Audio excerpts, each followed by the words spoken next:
Hello, everybody. Good morning. Hi, Brandon.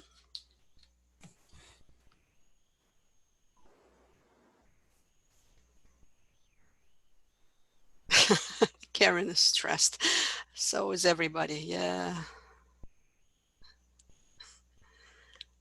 All right. We'll wait for another 5 minutes to see. Oh, very stressful. Yes. Hi, Amanda. How are you?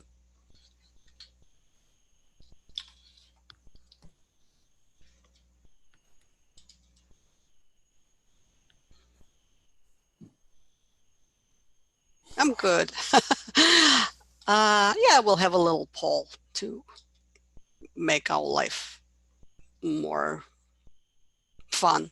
Well, fun. I don't know. I'm okay.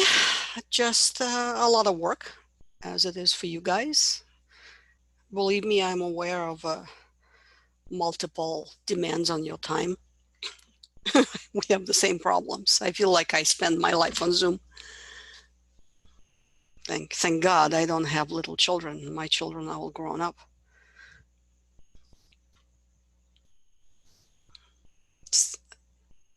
Hi, Rebecca. How are you? Good. Oh, okay. Somebody's good. That's nice. That's nice. So, what do you think of what did you do? You did quiz 1 for chapter 2. How was it?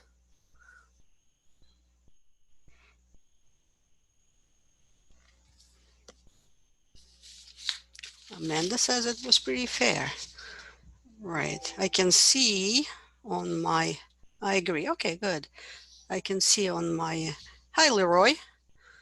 1, 2, 3, 4. I have 5 tens. Well, Hello, good morning. how are you today, Leroy? I'm doing good, just really tired. Oh, wait until the end of the semester. Okay, so 5 tens, like I said, and then 1, 2, 3, 4, 5, 5 nines. Okay, so almost half of the people got really good grades. I'm happy. That means that you guys are learning, whichever way it takes to learn. Hi, Justin. How are you? I'm good. You sound sad. I'm not sad. Okay, then laugh.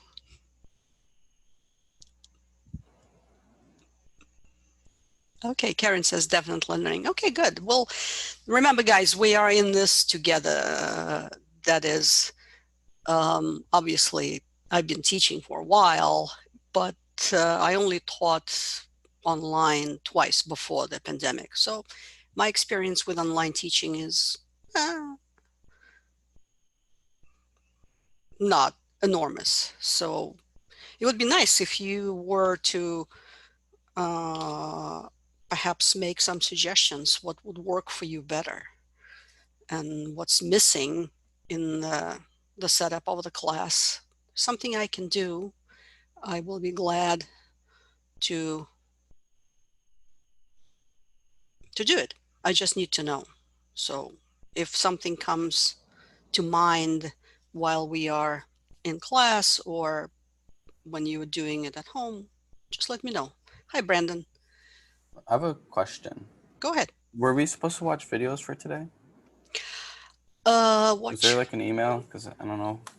My Um, friend said he got one, but I don't think I got one. there is the recording of the Tuesday session, but I think you were present for Tuesday, right? No, I was not. Oh, you were not. Okay, then, I would Just that suggest that, one? yeah, Yeah, that okay. it's posted in, lecture. Yeah, I saw it. It was Good. posted a couple hours ago. I think Right, like right. Because 13 yeah, hours ago. yeah, it takes a while for Zoom to digest. And then obviously I have to do it through the YouTube, which is easier than regular way. So it takes time for everything. So if you watch No that, problem. I think you'll be good. Okay. All right. So we are on, let's see. Why am I getting, I need the gallery view. Okay. Professor, this is Isaac. Hi, Isaac. I was wondering, hi. To get the lecture points, we need to write a blog. Yes.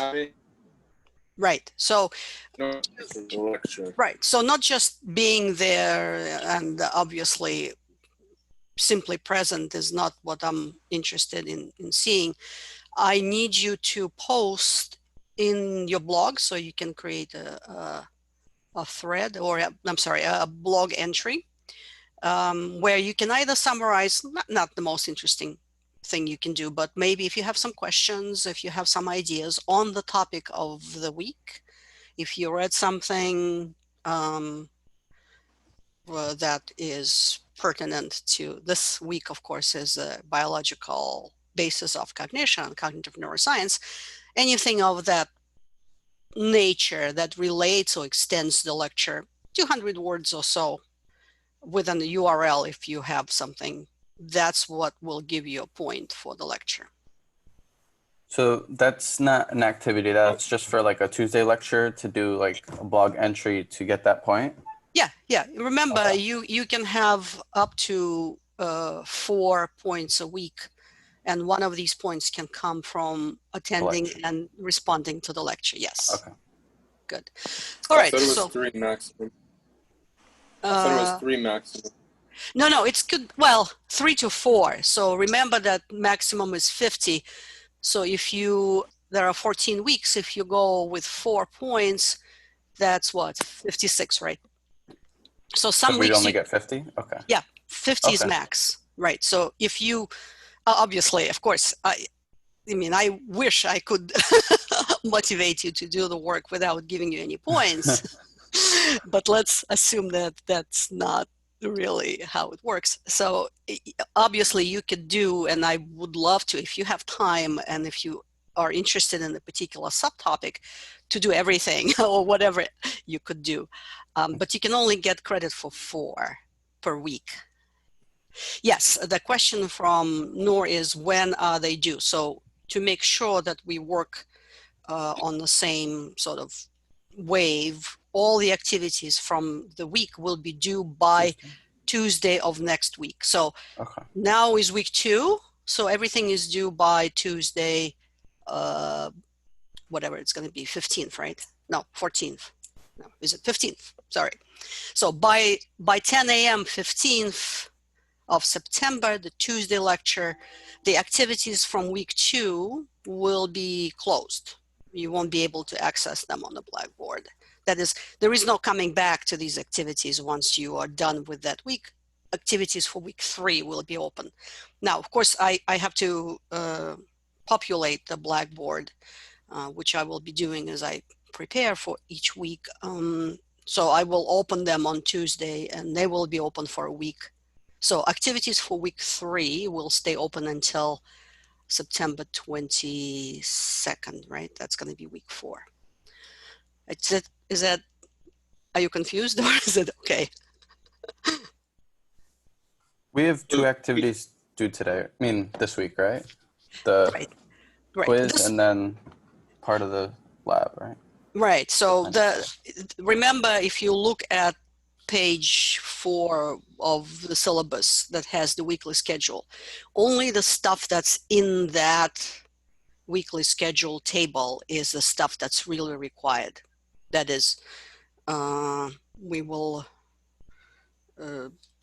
follow this. Everything else is optional.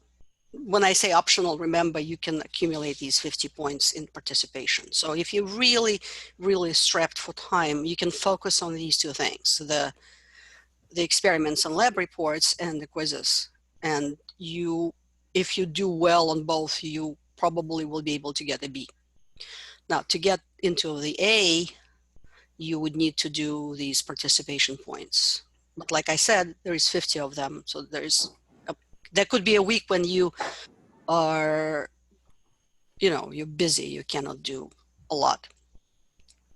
All right, so let's, guess our time is going on. Let's start with a little poll. Okay, just want to see how you guys doing, just in general.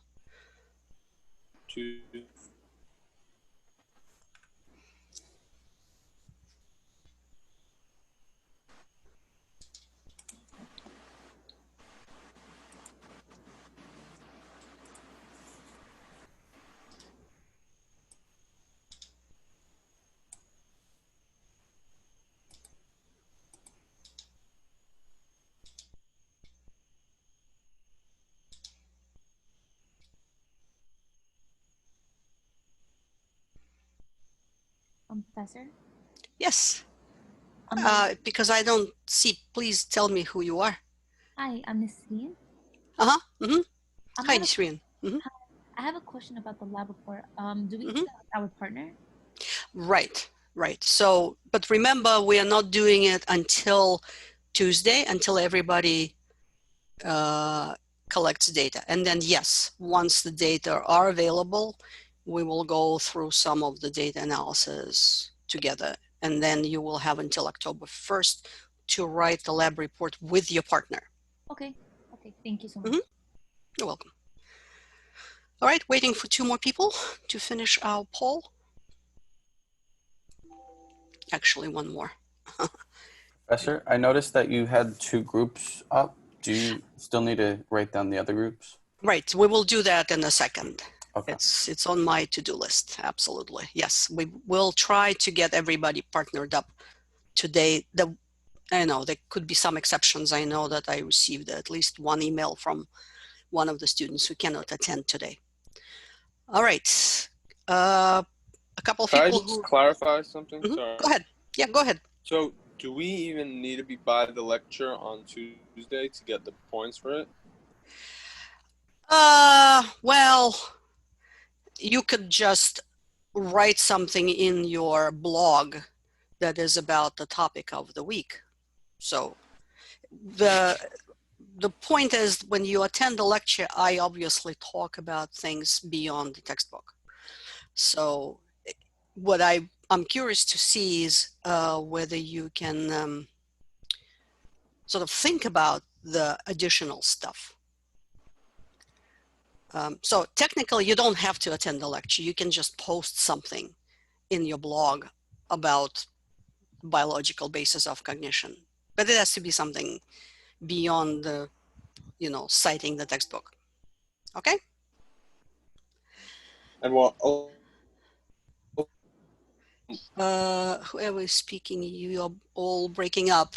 So say it again.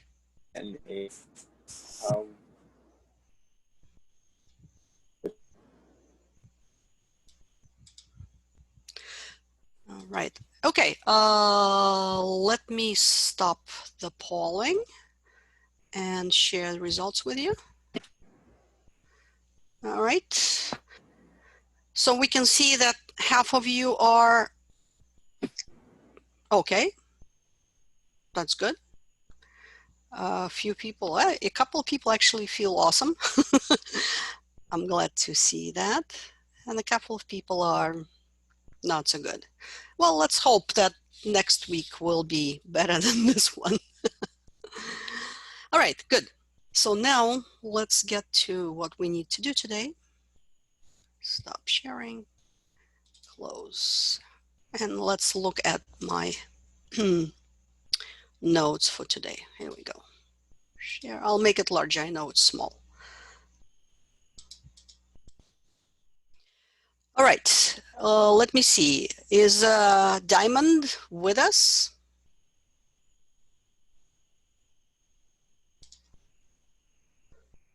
Okay. I'm looking at the attending people. I don't see here. Okay, so there's nothing we can do about it. Here's an issue, right? Somebody who is not present, I, in my wild dreams, would not think of pairing this person with somebody who is present. So anybody who is not in class will have to be just paired up with whoever is left. because unless she joins us a little later. The person who looks like an iPad 2, why don't you click on your iPad 2 and change iPad 2 to your real name so that I can see who you are, because you are allowed to change your names. Let's see. I'm going to take my attendance quickly. So unmute yourself unless you have a problem with your mic, and say that you're here. So Justin. I'm here. Good. Justin. Michal. All right, so here's another person who only showed up once and then disappeared, so I don't know. Denise. No, Denise. Okay, Brandon. Here. Good, Brandon is here. Melissa. Here. Very good. Jeffrey. Here. Okay. Julia. Here. Good. Noor. Here. Good. Karen, I know you're here. Uh-huh. Good. Say something, Karen. Uh-huh. Very good. Thank you. Parker. All right. Ari. Here. Uh-huh. All right. Leroy. Here. Simon, I know, is here, but he has no mic, so I'll. Diamond, have you joined us by any chance? Diamond Loneman? Okay. Nick? I'm here. Good. Rebecca? Here. Very good. Amr?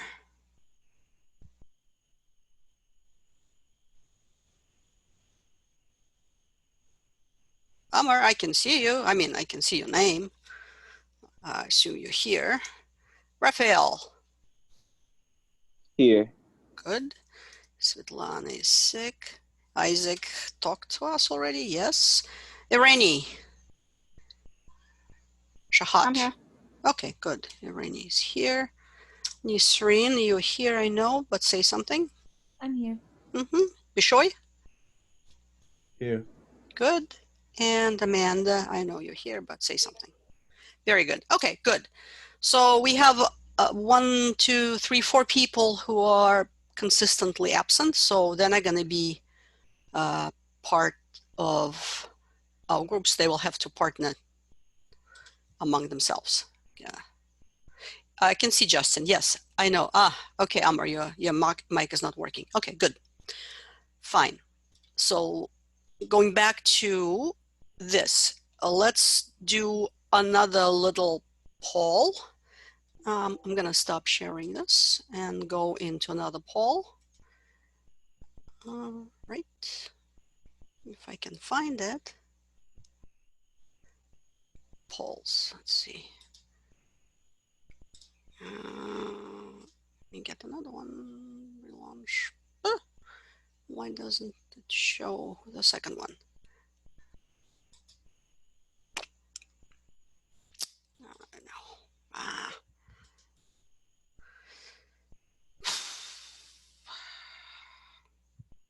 Funny. All right, so I just have to ask you by sort of doing it in chat or telling me if that's. So what I need to know is the kinds of hardware you have. That is, if you have a PC desktop. Now you see there is this little toolbar underneath the participants. If you click on participants, you'll see there is a green button that says yes, the red button that says no. So I'm going to ask you a question. Just vote by clicking either on yes or no. So my first question is, do you have a desktop PC? Okay, good. Yeah, I'm waiting for everybody. Just click on either yes or no. Student Professor, where can I see the yes or no? If you click on participants under the screen, you don't see it?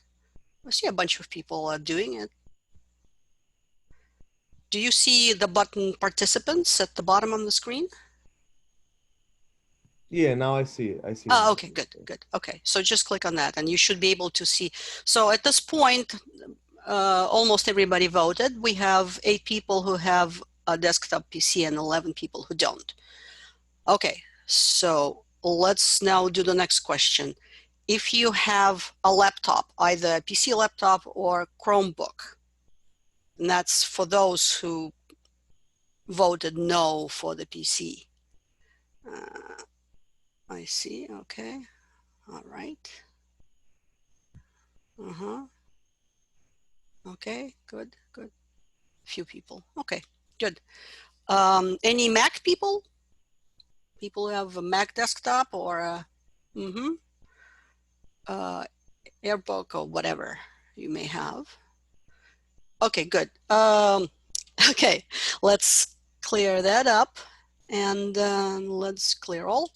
Let's do the, if the only thing you have is your smartphone.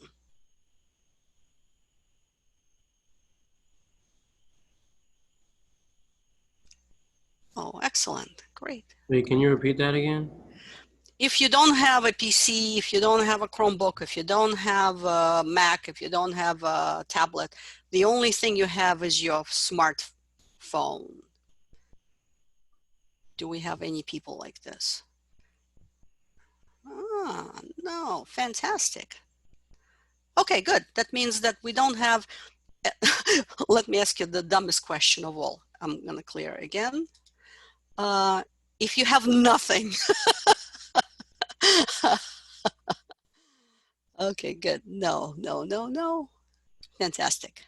Good. Then we don't really need the poll. One last, no, right. You know, what are you doing if you don't have anything? The last question is about the software. That is, it would be important for me to know and for you guys to know whether you have access to Microsoft Suite. And what I mean by that is Word, Excel, and PowerPoint. We really care about Word and Excel. Right. Even if you're using Mac, you would have virtual windows on your Mac anyway. So I'm looking, okay, so far a bunch of people say yes, yes, yes, good. I see one person who says no. Okay. Fantastic. Fantastic. So I'm gonna just,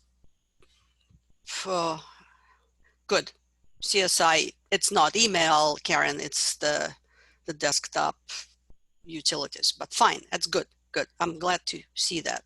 So I'm going back to what we started with. The reason why I'm asking you this is that we now have, which we didn't in the spring, something called virtual classrooms and labs.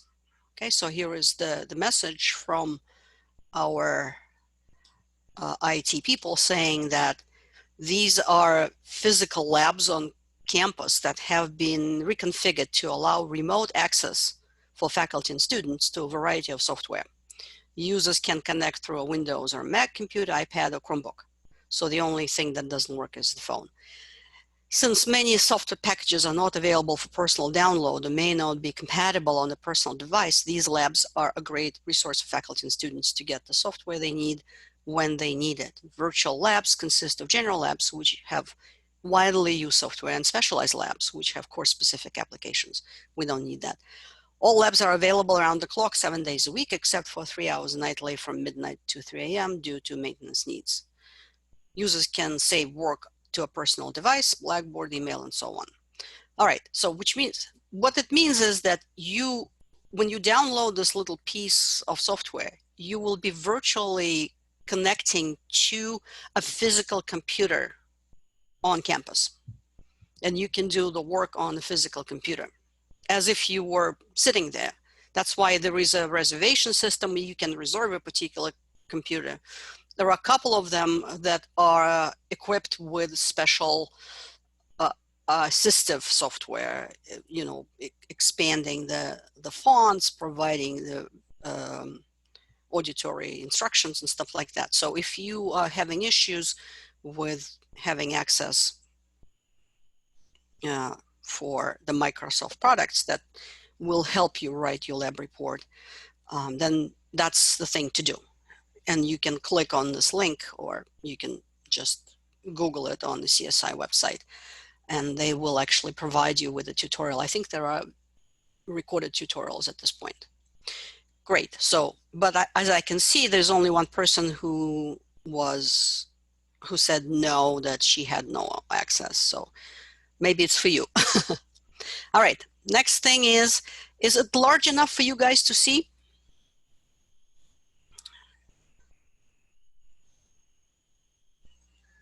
Okay, good. Good. All right. So for next week, there are two things that you have to do, that are obligatory things. One of them is your new quiz for chapter 3, perception. Obviously, it's due by 10 p.m. on Monday. A bunch of you have done quite well with quiz 1, so I'm not really concerned. I see that there are a couple of really low scores, but I assume that these are the people who still don't have access to the textbook. Now remember, yes, the textbook is important because questions are tied up to the material in the textbook, but you can read about perception anywhere else. It doesn't have to be a textbook. It could be, there's tons and tons of materials on the internet. Of course, I know the problem is to select the material. Well, so you have to do some legwork if you still don't have the textbook. All right, and the second thing, so quiz 2 on chapter 3 is one of them, and the second thing is the finding 5 data collection. At this point, from what I can see from yesterday, unless somebody else did that, I see that 7 people completed experiment 1 so far, which means that there's still about 15 people or so who haven't. So you have until our class on Tuesday, 10 a.m. on the 15th, to finish data collection. Out of 7 people who completed it, can somebody unmute yourself and tell us how bad that experience was? I mean, obviously, I programmed it, so I don't really know how it feels on the side of the participant. I did it. I thought it was pretty good. I didn't have any trouble with it. And how long did it take you to do it? I think it was probably like 10 minutes, if I remember correctly. It didn't feel that long. Good, good. So it's not terribly onerous, and it's not terribly long. So I need everybody, please remember the site is free. You just have to register. Obviously, you need to, because you'll be doing 2 more experiments. Once the data collection is completed on Tuesday morning, I will download your results and I'll prepare an Excel sheet that we will discuss next Thursday. That is, we will be preparing to write our first lab report. And I will post an activity for you guys related to the Stroop effect article that you will need for that lab report. Remember, lab report is 4 to 5 pages, double spaced, and you'll be writing it with your partner. Again, when I'm not gonna throw you in and say just write it, we will spend next Thursday, at least part of it, talking about how to write lab report, maybe even start today, we'll see. Now, if by any chance you do not participate in the experiment, that's, you know, it's a requirement of the course, but I understand that things can not always work out the way we plan. I will have to place you in a group with a partner who also did not participate, because it's going to be unfair for you to be in a group with somebody who did. And then it's regardless of the group you're in, you will be in now. We'll get to that in a minute. You need the code. The code is posted, of course, on Blackboard, but in case I'm just making it in red, can you see that? The code is PSY288_1. So once you click on the link, it will say, what's the code? That's what you have to type in before you can start the experiment. And again, I'm asking you as a first question to type in your name, because it's not an anonymous experiment. I need to know who participated and who didn't. I hope that everybody will. So that's not going to be an issue. All right, we started a little bit earlier. For those of you who joined us a few minutes later, we talked about the blog entries, and I have to do it again to clarify all the little details. Again, remember, we are sort of in the uncharted territories. There are certain things that I haven't thought about in the syllabus. That's why we're doing it now. Let's hope it's okay for you guys. There are multiple activities that you can do. You can also create your own activities as long as they are within the topic of the particular week. So this is week 2. It's cognitive neuroscience or biological basis of cognition. You can do, I think you can accumulate up to 8 points or something like that. Maybe not, because you will see that some of the activities don't say in your individual blog. That means if you do this activity, it doesn't earn you any points. This is something for you to do if you are interested. So for example, there is an activity that has to do with coloring the neuron and labeling its parts and functions. There is no points associated with this activity. It's just for fun if somebody likes coloring books. Others that start with in your individual blog, these are the ones that carry the points. In any case, the maximum you can get is 4 points a week. So you should try to accumulate 3 to 4 each week, because we have basically 14 weeks. Week 0 doesn't count. There's nothing much to do there. The last week, which will only have 1 class on Tuesday, also doesn't count. So you have 14 weeks in between. If you accumulate 4 points, that's 56. Max is 50. And the activities, again, I'm just repeating myself for those who joined us a little later. The activities will be available to you until Tuesday of next week. So you still have Friday, the weekend basically, and Monday to finish the activities for week 2. Okay, I read all the stuff, obviously, not necessarily responding because it takes too much time. But if you have a question that you think might be of interest to everybody else, we can discuss it on Thursdays. Or you could also reply to somebody's blog. In this case, if your reply is substantial, that is not just I agree with you, you can get a point like this as well. So you can read other people's blogs. They are all available to you, and reply, hey, I will be happy to give you points for that. Okay. So any other questions that you may have regarding your blog entries? You can ask them now, or you can ask them throughout the class. All right. Here is one little point that I need to emphasize. For this class, this is only 2 hours. You are required to be present throughout the entire class. I mean, of course, you may need to go to the bathroom or answer your phone, whatever. But we will have a technology / bathroom / smoke break, you know, in the middle of the class, 7 to 10 minutes, which you can use safely to step away from your device, unless you carry your device with you wherever you go. That is, you have to be present throughout the session. And if I call you, I will try not to abuse that much. You are supposed to either unmute yourself and answer, or type in the chat if your mic doesn't work for whatever reason. So I received 2 messages from 2 people saying that how come they didn't get something. Well, because last Thursday when we were doing this, at the moment when we were doing this, these people stepped away. I don't know. I'm not policing you guys, so you do what you want. If you're not there, it's nothing I can do. I cannot presume to wait for you to show up if you stepped away. So you have to be present in class. It's only this session that is required. Remember, Tuesday is up for grabs if you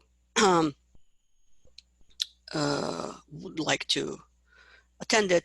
Then you have to make an entry in the blog. And there, I mean, I'm not asking you to turn your cameras on, so I don't know whether you are there or not. I assume you are. But if you aren't, when there was a question and you did not reply, the only conclusion I can make is you were not there.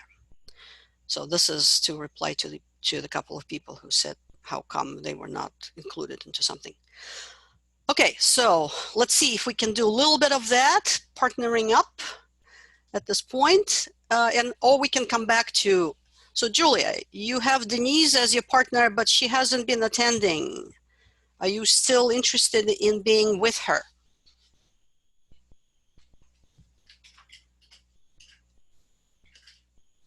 Okay. She said yes, yeah. I can see that in the chat. Okay, good. So I'm looking now, doesn't matter. Let's start with who already has an idea of a partner. Unmute yourself or type or do something. Just tell me who you are because I'm not getting the Hi, my name is Nisreen. Nisreen, do you have somebody you would like to work with? I remember you gave me a partner last class, but I forgot what her name was. Okay, so let's. I'm not sure if she knows. Oh, okay. I think Amanda said I'm already partnered with Nisreen. Okay, awesome. She remembered my name. Okay, good. So let's do Nisreen and Amanda. As group 3, Amanda. Okay, I'm looking. All right, Rebecca says she is partnered with Jeffrey. Okay. Jeffrey, are you with us?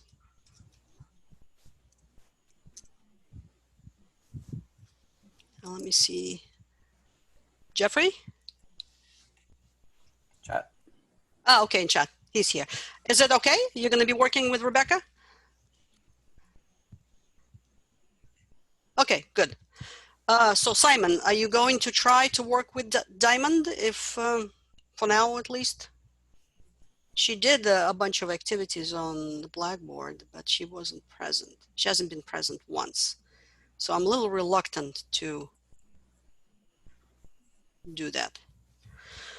All right, think about it. Justin, do you have somebody in mind?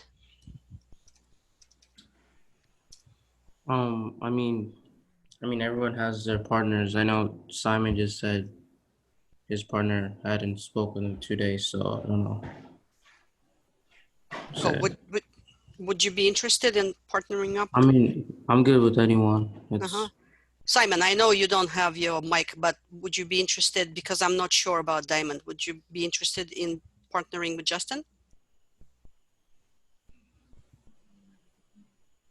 Okay. All right. So Justin and Diamond, and Simon. Oops. Can't even pronounce the names. If you already have a group, just let me know now so I can type it in. Brandon, I'm with Bashoy. Brandon with Bashoy. Okay, good. So these are going to be, I'm partnered with Lana, I see. Right, she is sick today, Irene. I just wanted to tell you. She emailed me in the morning. I hope it's not what it is. Just a regular, not feeling well. So Irene and Lana. All right. Okay. Okay, hopefully she'll be okay. Good. Let's see who else. Melissa, who is your partner?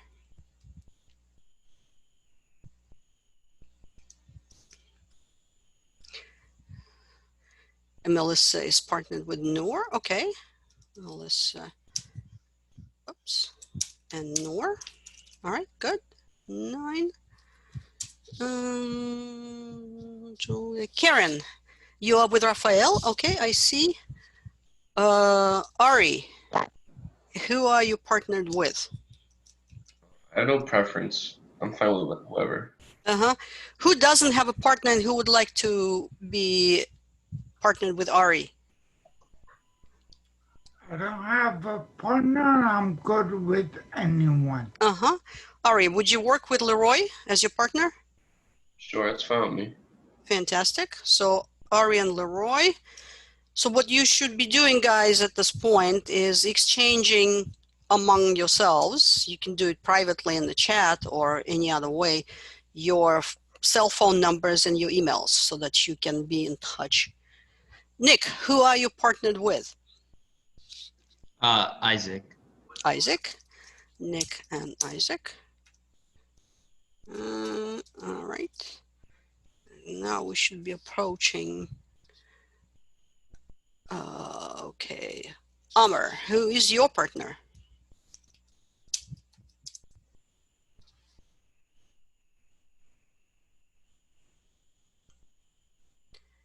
I don't have one, he says. Okay. Who's left without a partner? Who's present? Yeah, I see you don't have one. Well, let me see, I'm just checking. So Justin, Michal, Denise, well, Michal disappeared, I don't know. Parker I've seen on Blackboard, so Simon, Simon, Nicholas. Amr, for now, your partner, hopefully, if he's still in class, is Parker, and his last name is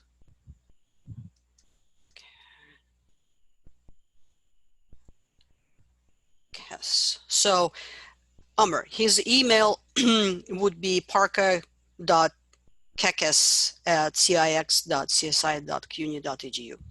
So try to email him and see whether if by any chance he doesn't show up, well, you may have to be on your own. Is that going to be a big problem for you? What do you think?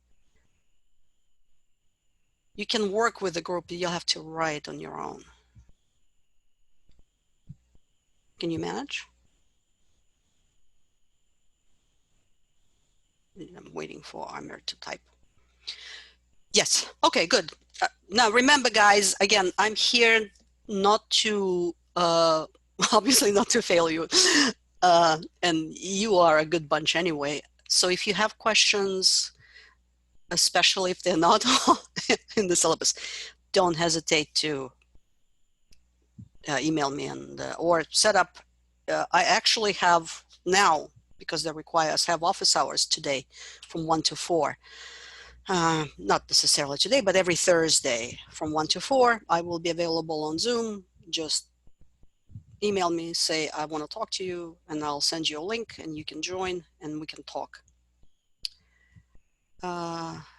Maybe he doesn't have, all right. In terms of having 3 people, that's a little bit of an issue for me. So we'll see. We can think about it.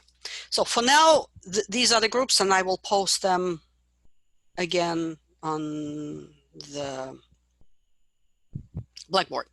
All right, that's all about logistics. Let's move on to things that are important and that they turned out to be a bit of a problem for you guys.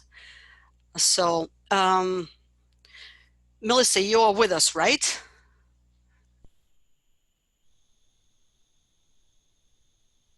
Yes. So what I will do, Melissa, is I will stop sharing this and I will show your answers to questions on article by profit, which was the article for chapter 1. So give me a second, and I would like you to tell me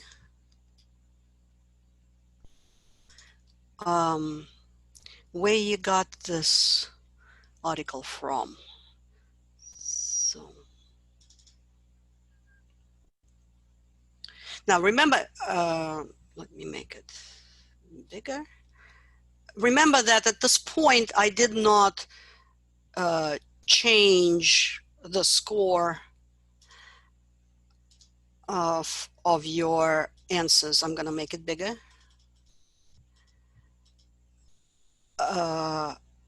As a factor of quality of your answers. That is, if you're completely wrong, you still got your 2 points. But that will change. So, Melissa, here's my question to you. Why did you reference the article like this? In particular, I'm asking you about the authors and about the title and the year. Where did you get this article from, Melissa?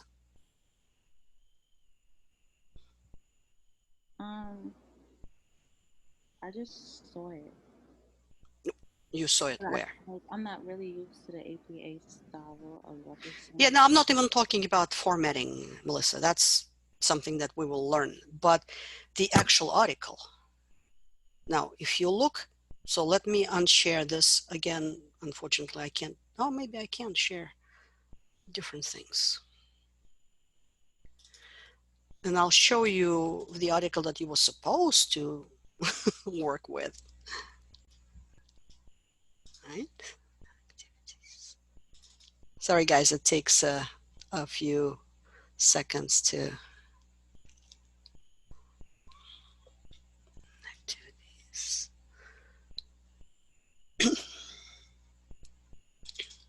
Oh, I see what the mistake. I put 2004 instead of 2003. No, just that. Have a look, Melissa. I'm gonna now share a different screen, which is the actual article. Where are we?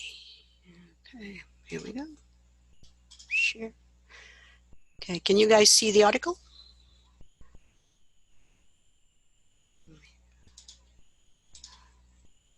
Yes, we can. Okay, good. Is it big enough? I hope it is big enough.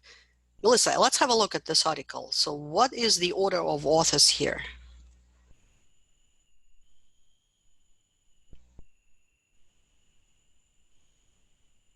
What's the first author? Okay. Uh-huh. And then you can see three more, right? You can see that this article is coming from Psychological Science. And here is the name of the article, right? Now, what you posted and a couple of other people, which is why I'm asking, because I'm so puzzled. Good enough. Okay. That's not the article that I posted on the Blackboard. What you did, where did you get it from? If it's not on Blackboard, how did you find it?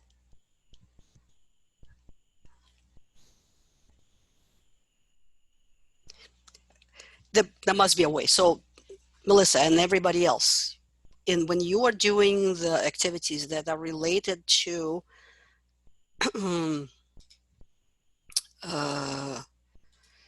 reading cognitive original research articles, I think that's how it's called, right? So let's go to that. All right, so here is the Blackboard, and this is section 5, reading articles in cognitive psychology. So here is our chapter, cognitive science. I'm sorry, no, this was the previous. Okay, let's go back. This was week 1. So introduction to cognitive psychology. If you click on that, and then you have the article. And as you can see, it's the article from 2003 with the first author of Profit. So and there's actually a citation of that article right here. I mean, it's a little small, but you guys all saw that, so I'm not worried about it. So you got something from somewhere. Now, you did something, so you got your points. But if next time you do something and it's not what's here, then unfortunately I won't be able to give you any points. Not just you, but anybody who does something else. It has to be this article. Now, there were 2 problems that I want to address today and sort of have you guys do it as an exercise. And that has to do with question 1 and question 3. So question 1, let's go back to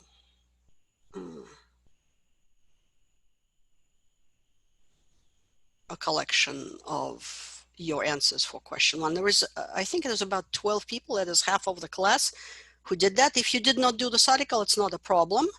What I'm asking you to do is to look at the article and figure out how you would cite it in the APA style.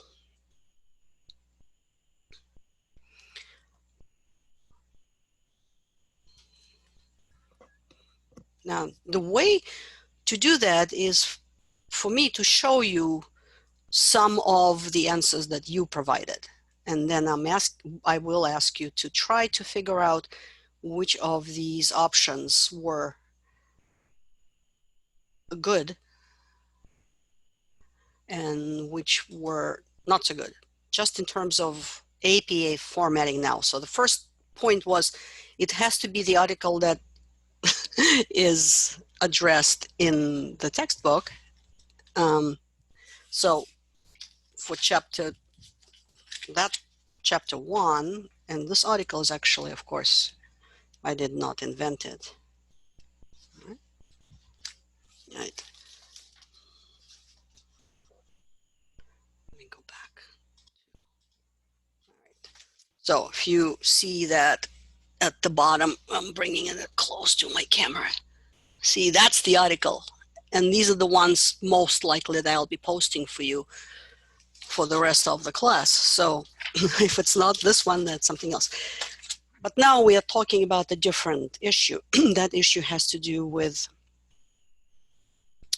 how you format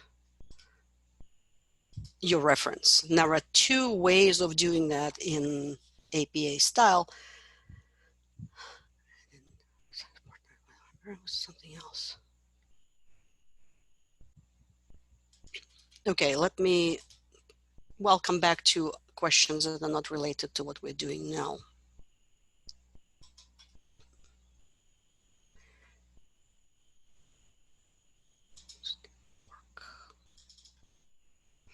Okay, so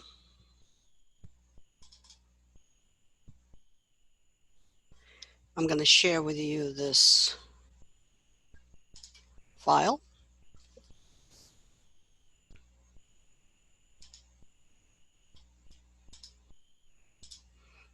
Make it larger.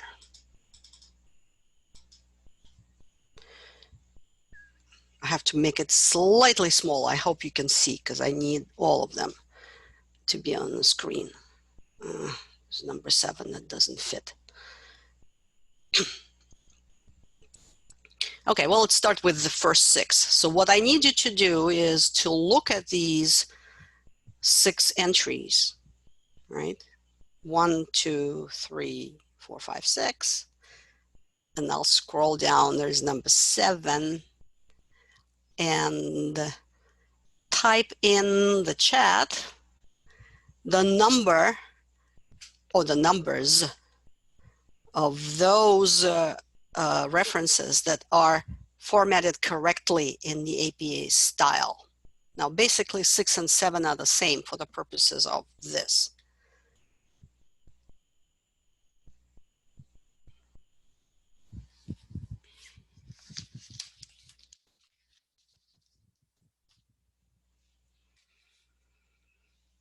Okay. 4. Do you have capitalized words?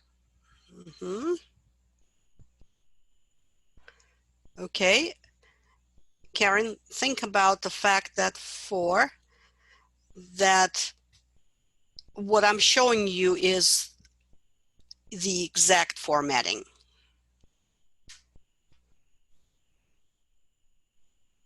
Is it 2? Huh?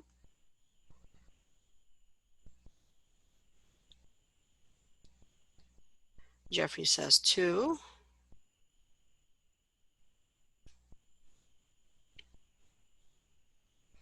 Leroy says 4. Nisrian says 2. What do you guys think about 7?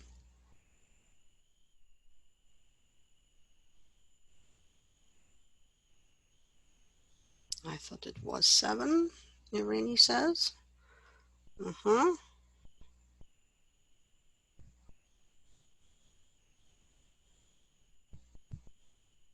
Okay. All right, there is 20 of you. I only see responses from about 6 people. What about the rest of you? quickly, guys. Make your choice. Everybody, tell me which of the 7 you think is the best. That is, it's the correctly. Okay, Raphael says 5. Amr says 4. Nicholas says 7. Noor says 2. Simon 2. It is hard. It could be also 7. So yes, it could be more than 1. 2, 2. Okay. Rebecca says 2. All right. So most people selected either 2. This is 2. Or 4. The correct answer is 4, with one little change.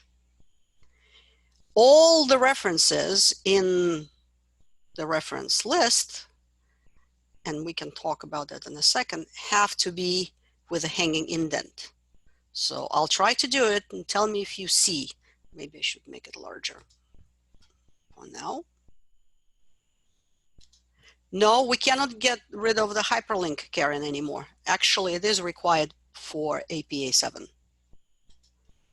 It used to be that you only put HTTP, but no hot link it. But now, right. So Amanda says the lines have to be indented. So I'm going to go into paragraph and under special. Can you see it, or is it just for me? Can you see my little menu open up for you guys? Okay, good. So here in indentation, you have a menu option called special. If you click on that, you're going to get hanging option. So select that. And now number 4 is the correct one. So let's talk about it, and then I'll ask you to fix others. So each author, right, is quoted by using the last name, in this case, Prophet, and 2 initials.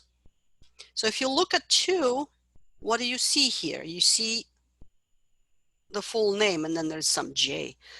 That looks like an MLA. Now remember, we're not doing MLA, we're doing APA. And the other problem here is that the rest of the authors are somewhere here. So the initials are the first name, and the first name of that person is Dennis. I'm just looking at the article.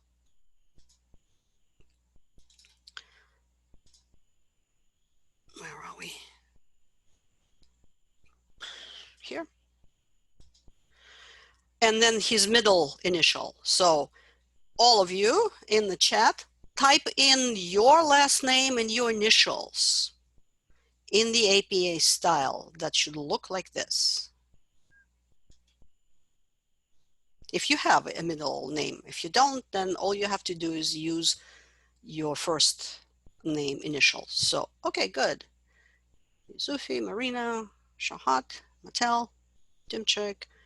Good, good, excellent. Alante, yep, Brooms, Ikad, good. Now, I have to warn you that there are 2 APA styles for references. One is in the reference page. That's what we are discussing now.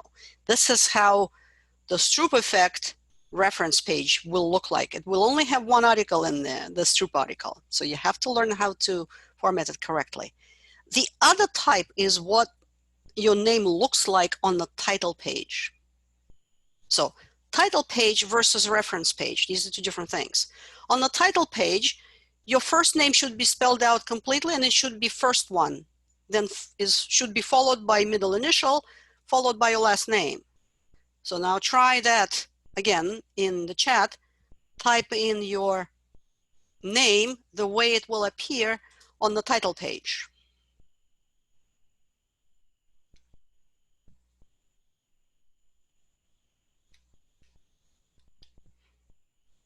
So, for example, good. Irani F. Shahat, good. Go on, everybody. Type in your name the way it will appear. Excellent. Good, good, good. Noor, you forgot your last name. Melissa. Yusrin, Nicholas. Perfect. Okay. The next step is, so now you understand the difference. There is a format for the title page where you have your first name, middle initial, last name, and you have the reference format where it's reverse. The one thing you need to remember is you never ever change the order of the authors inside. So technically, yeah, one would think that Banton, who starts with a B, right? It's alphabetical, should have been first. But the alphabetical ordering does not apply within the entry. The reason why these people are ordered like this, it's because how they worked on this project. So Prophet, Dennis Prophet, was the lead author. He probably designed the experiment. He maybe ran it, collected the data, and Epstein most likely was his supervisor, his advisor, and he's the last one. So out of two positions, out of all the positions on the list of the authors, the first one is the most prestigious one, and the last one is the most prestigious one, because the first one is, that's how you'll be cited. You'll be cited as Prophet et al. And the last one, because everybody knows that the head of the lab goes at the end. So now, using the new list of the groups, I will ask you to type in the two names. You will be two authors on your lab report. Now, on the title page and in the text, with one exception, we cannot use ampersand. We have to use and. And you, because I assume you will be equally sharing the responsibility for the lab report, you should list yourselves in the alphabetical order. So imagine that I have somebody whose name is Linda and John and me. We are co-authors, and that will look like this. I'm just doing that. So now I'm asking you to type in your name and the name of your partner for the lab report in the correct order, in the correct format.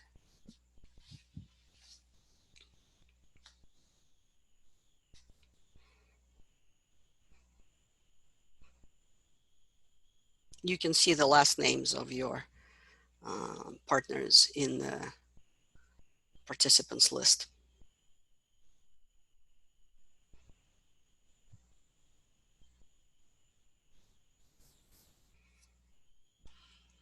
Good, good. Don't forget to include your middle initial if you have it. All right, Justin Abraham and Simon Lambert. Okay, good, good. It is by your last name, Amanda.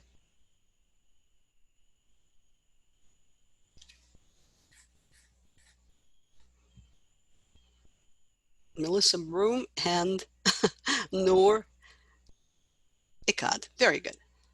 Good job, good job. All right. So now let's look at next step in the reference. The next step, right, is the year, which should be in parentheses. So if you look at 2, well, the year is here, that's fine. Next comes the title of the article itself, and that's the role of effort in perceiving distance. Somebody commented on the fact that the content words should be capitalized. That's actually optional. It's a required rule for books, but not for book titles, but not for the articles. So if you want to have it capitalized, just be consistent. If you don't, you don't. Good. All right, so let's see. I'm looking at 2 again. Okay, that part is good. What's not good, right, is that this is not in the right place because it should be abbreviated, and then all the other authors should be in the correct order. next up, you can see APA is very particular about punctuation. So we have a period here. Next comes the title of the journal. And the journal title is Psychological Science, followed by comma, followed by the volume, volume 14. And these two things are in italics. I hope you can see that. That's big enough for you to see. Followed by the issue. So volume is always the volume for the year. So in 2003, Psychological Science published volume 14. And it has, I forgot, I think it has 12 issues. That means this number in parentheses can change from 1 to 12. And it's not in italics. Followed by pages. Pages, there is no PP, there is nothing. It's just the numbers with a hyphen. And the last component is the actual DOI. As you can see, this is right here, digital object identifier. And it's actually should be hot linked now. That's the requirement of APA. Now, if we come back to this, what don't we see here? Number 2. What's missing? Right here.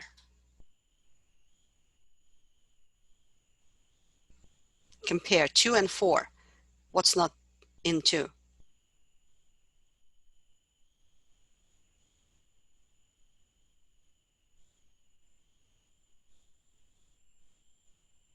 Well, there is no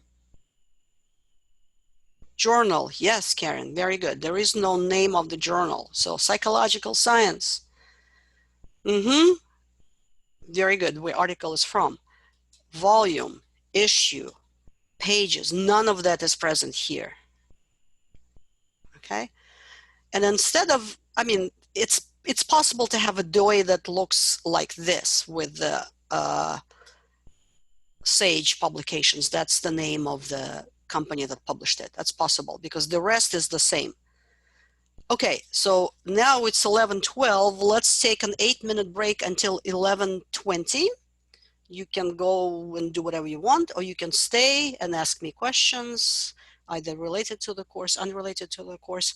We will reconvene at 11:20.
Hi, Professor.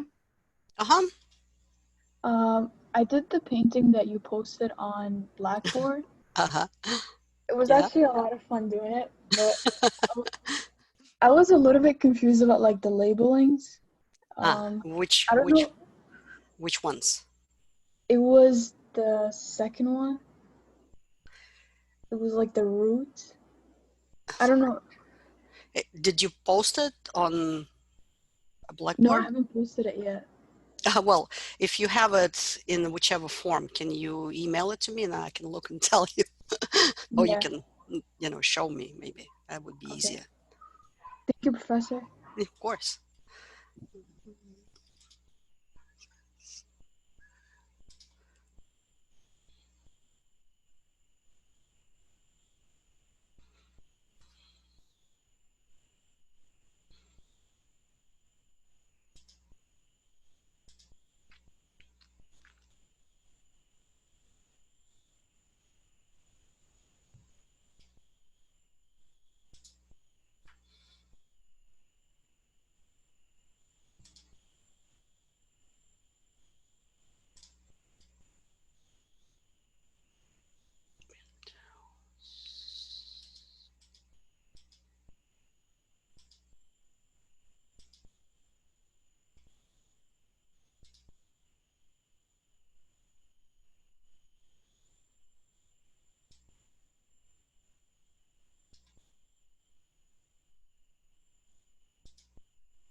Okay, 11:20. I've sent you all guys to the breakout rooms. Can you hear me? In different rooms. Do I have to join them? That's a question.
Hi, Brendan. I will assign you. Just a second. Okay. Is everybody else somewhere else, or? Yes, everybody else is somewhere. I don't even know what happened. I don't know why it did not assign you. I left it was like breakout room, and then yeah, and then you could not come back, right? Yeah, so I left and I came back and it still didn't work. So I just Just give me a second because I'm learning how to do that no too. problem. And then you and I can have fun. Okay, so I'll assign you to break room 3. Assign to, okay. All right. Join group 4.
Okay, welcome back.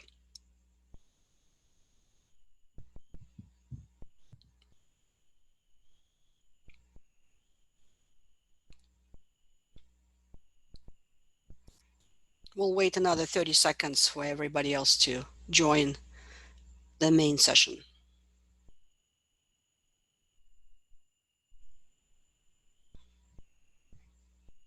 Okay, so I asked you to do an exercise that has to do with the variables. And the reason why I asked you to do that, because when I looked at the 12 or so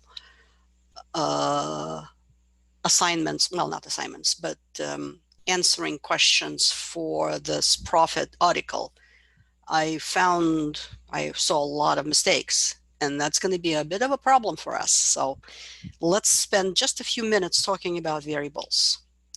Now, say something if you can't see my screen.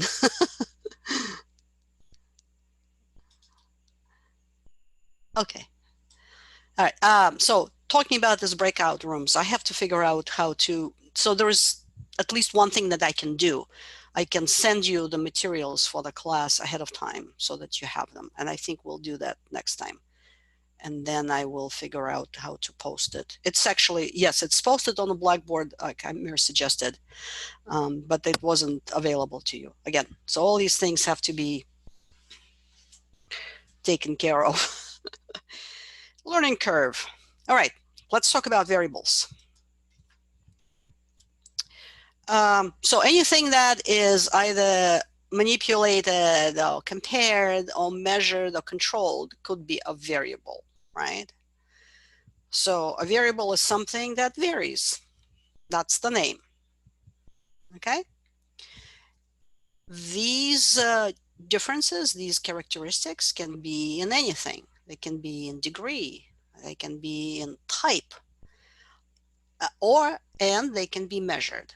So there are two, and I'll talk about it in a second. There are two types of variables: the ones that are manipulated and the ones that are measured. In this case, we will talk about the ones that are manipulated as independent variables. They are independent. And the ones we will measure, we will call dependent variable. Obviously, they will change in response to the independent variable. Now, those of you who took 201, and I know at least half of you did, should remember the stuff from, and if you don't, I suggest that you read about variables, either online or if you still have your 201 textbook. Okay, there is some terminology that may be confusing, and that's what I realized you were going through when you were looking at the exercise. Sometimes the independent variables, the ones that affect the dependent variable, are called factors. So independent variable and factor is the same thing. And in cognitive psychology, we often call them factors. Sometimes you'll see the word manipulations as well. So you would say the variable, if somebody says the variable was manipulated, that means that was the independent variable that was manipulated. And the values, and that was a part of the exercise, the values have several terms. Again, just like the independent variable itself. And they are usually called levels. They're called levels, or they can be called conditions. And if you are somebody who is in counsel and clinical stuff, you will probably see a term treatments. So there's a no treatment, the control group, and then there is treatment, a group that is exposed to a particular manipulation. So I really, really need you to understand the difference between the independent variable itself, it has a name, and its values that are levels or conditions. So the example that I gave to one of the groups was the hair color. So the variable is hair color. Okay. Now, what are the potential values of the variable hair color? Well, you can be blonde, you can be brown, you can be red-haired, you can be black.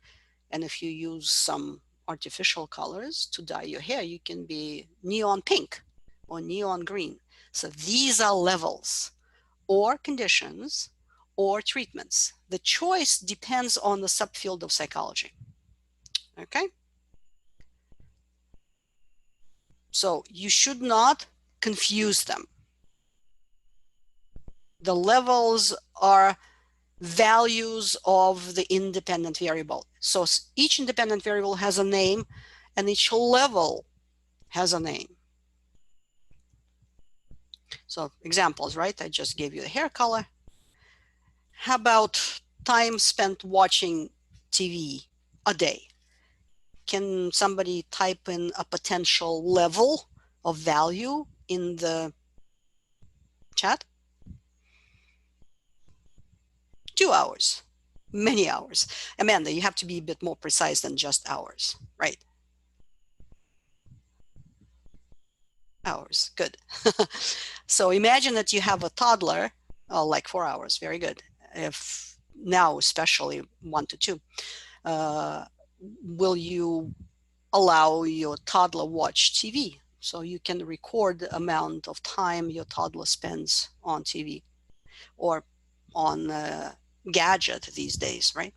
So the variable itself, time spent watching TV, its values are 1 hour, an hour and a half, 2 hours, 4 hours. What's the maximum? 24. Yes, Amanda, somebody who watches TV around the clock. And what's the minimum?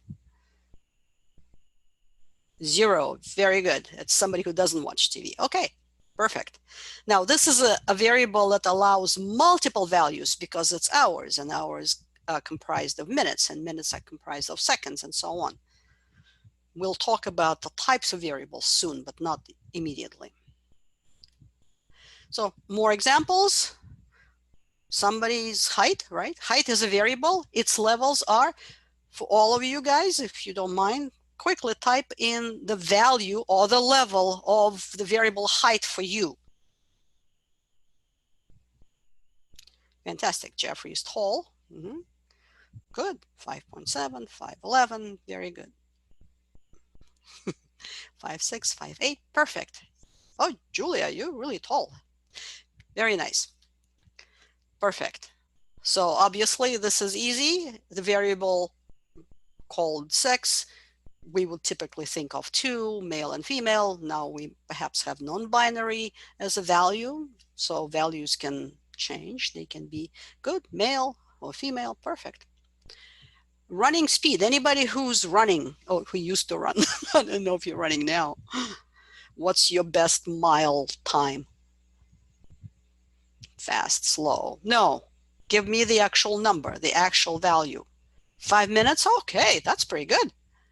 I have no idea. Okay. I don't think, Jeffrey, that would be a value. Nor 25 minutes. You know, just said a number. Okay. Well, what's the exact number? You have to be very precise by providing levels or values or conditions. No, it's running speed. Yeah, not the duration. Where are we running to? Away from Corona, somewhere. Okay, good. Income. So we can either classify income by brackets, the way we do for the tax returns, or by actual number. IQ can be, what's the lowest IQ value? That's possible. 0, yes. Does it mean that the person whose IQ is 0 has no intelligence?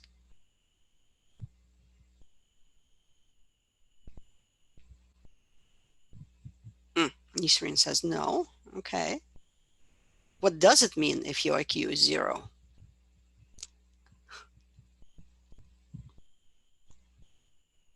I'll think about it. That's an interesting point. What's the highest level that we can have in IQ? The highest value?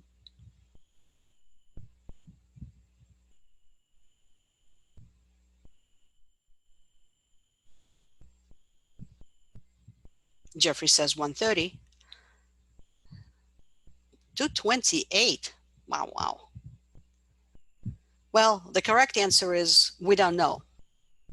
Yeah, I was going to say that. We don't know. Thank you, Bishoy. The average used to be 100, but recently in the past 30 years, we are experiencing what's called the Flint effect. Does anybody know what the Flint effect is?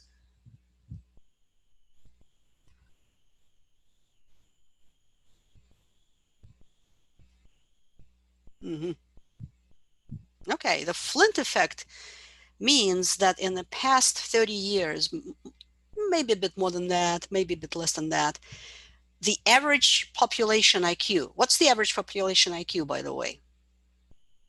Let's say in the US. Right, Jeffrey says 100, correct. That's how it was centered 100 years ago when IQ was invented by Binet. What has been happening in the past 30 years, it's the population IQ is getting higher. No, the Flint effect is the increase in average IQ across the board. That is, people are getting smarter.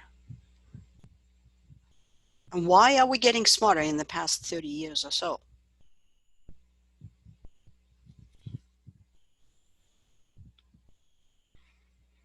Technology? The world is more complex. Technology? Access to information? Yeah. Think. School, yes. Brandon. Education, Isaac, you are correct. There is more education in the world, but other things also contribute. So IQ has a range from 0 to no upper limit of values. Okay. Education, here we can either do it by categories. We can say somebody only has high school education, some college, as a college graduate, has a master's degree, has a PhD, and so on, right? Social class. So these are all different independent variables, and each of them has its own levels, okay? A political party, obviously, a bunch of other examples. Now, just repeating what I started with is the measured versus manipulated variables. What we measure is the behavior, right? Because remember, psychology is a science of mental life. So what you do is that's what we measure. We can measure your IQ. We can measure your education. We can measure your vocabulary. I do that. Or we can manipulate a variable. So hair color is not that easy to manipulate, but you actually could, right? If you decide to dye your hair something, you could do that. You could ask your participants when they come to the lab, say, would you mind if I dye your hair pink? Well, people may say, of course I do mind. But so you manipulate it because you can actually change the person's hair color. It's a little difficult with the naturally occurring independent variables, but you can actually do that with the independent variables that we create for our experiments. That's the critical point.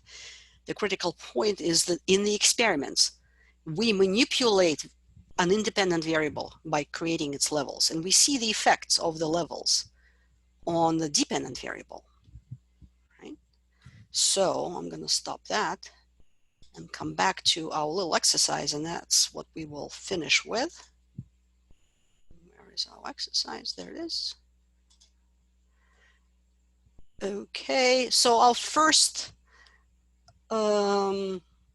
story was students watched a cartoon either alone or with others, and then rated how funny they found the cartoon to be. So let's see. Somebody from group 1, can you please tell us what the independent variable is, its levels, and what the dependent variable is? Unmute yourself, it will be easier. Professor, I didn't understand the levels part, but other than that, I can tell you what are the independent and dependent variables. Okay, let's do that. Okay, so one second. Okay, so the independent variable is watching the cartoon alone or with others. Okay, good. So see, Bishoy, you actually have done it. What's the actual name of the independent variable? Oh, you mean alone or with others? That will be the levels. What's the name of the variable? The independent. Well, it's type. What is the name? You already named it. Watching the cartoon? Right. Watching the cartoon is the name. And the levels are? Alone and with others. Good. All Perfect. Right. And what's the dependent variable? It's rating how funny they found the cartoon to be. Right. Yeah, whatever the scale is from 1 to 5. Fantastic. Beautiful job. Thank you. Group number 2, breakout room number 2.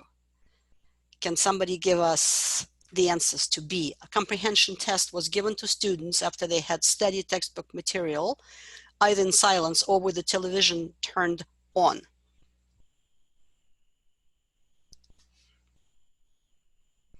Quickly, somebody from breakout room number 2. All right, but do you have the names of the groups again? Because I forgot. Okay, it doesn't really matter because we don't really have much time. Justin, would you like to answer that question? I guess I'll try. So what's the independent variable? Comprehension test?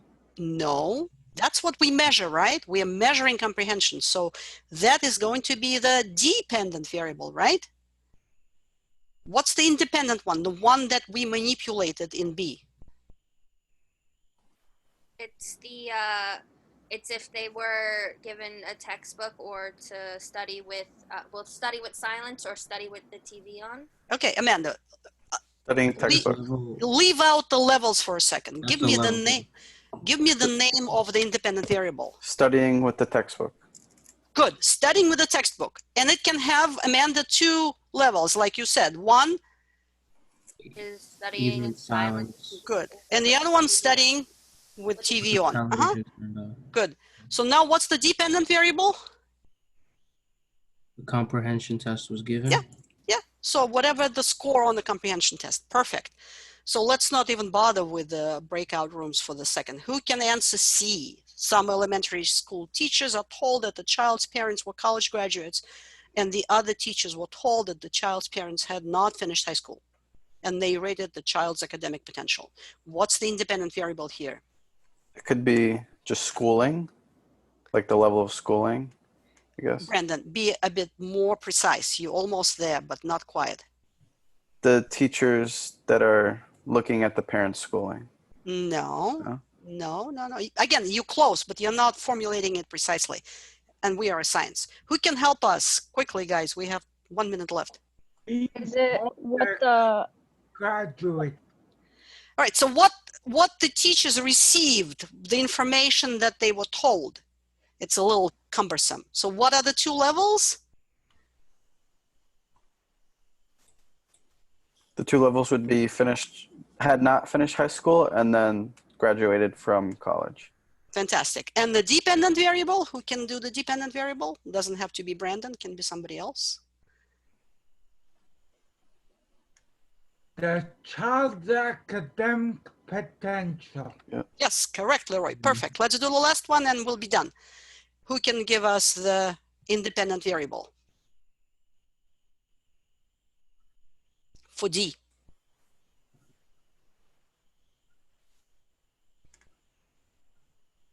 Okay.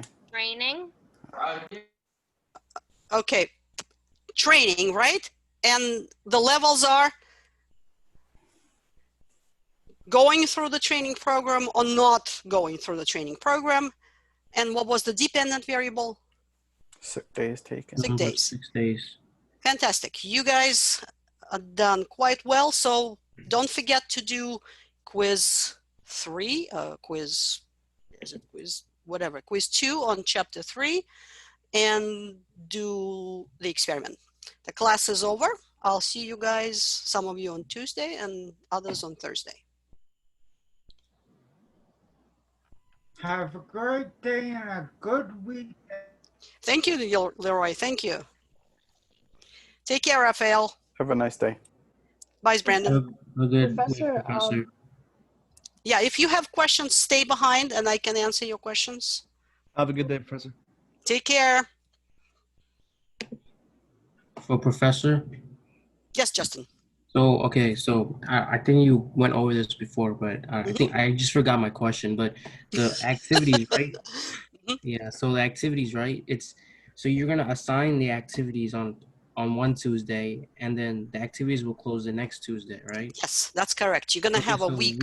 week two activities are gonna close this coming Tuesday. That's right. They will close on the 14th. Well, before 10 a.m. on the 14th.